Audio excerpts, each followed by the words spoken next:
Do not buy a new car. Absolutely. Here's how you put $150,000 in your pocket over your lifetime.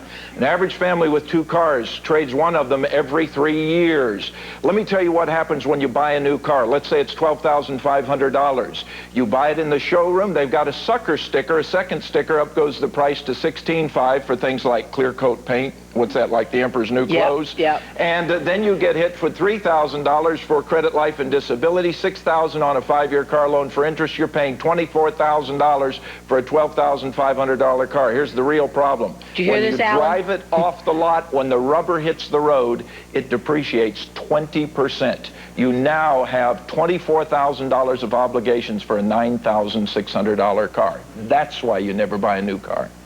So how are we going to get around, Charles? I'm what are we glad going to you do? asked. I love cars. You know, they're great things. However, the real secret is strategy. Buy a car that's 2 years old. It's already depreciated 50%, and the old idea of we're buying somebody else's trouble's totally false.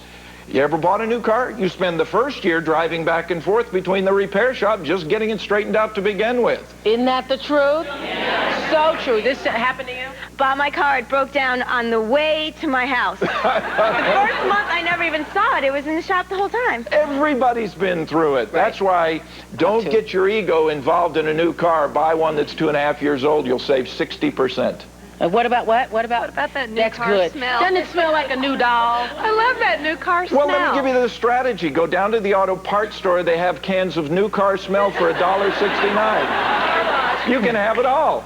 So do not buy a new car. That's the first tip. Do not get a 30-year mortgage. Yes, we just do what our parents did, and my father died broke, so I learned not to do what he did. Getting a 30-year mortgage, here's what happens. For every $50,000 you borrow, you pay $180,000 to pay off that $50,000. No. Yes. Now, get a 15-year mortgage For instead. every $50,000 you pay $180? $180, it's you incredible. sure about that? I've been doing this for 15 years. Okay. Now, look on an amortization schedule if you have any doubts. Here's what you do. Get a 15-year mortgage. Well, everybody says, I can't afford it. Right. Do you know your payments only go up 16%?